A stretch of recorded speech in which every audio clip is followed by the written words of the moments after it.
Hi, I'm Eric from Elite Auto Experts, and I'm gonna show you how to make a quick inspection of your brakes.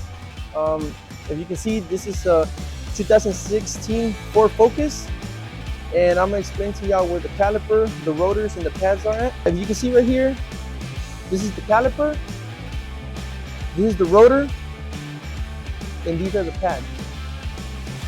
Inside the caliper are the pads, one on the outside and one on the inside. As you can see right here, this right here, this is the caliper, and these are the pads. When you get a little bit closer, you can see the pads. The pad from the outside is a little bit worn out, and the pad from the inside over here is a little bit thicker than the one on the outside, meaning it's wearing uneven. You need to do brake pads out. If your brakes are making any type of noise or grinding noises, we'll be happy to help you out at EliteAutoExperts.com.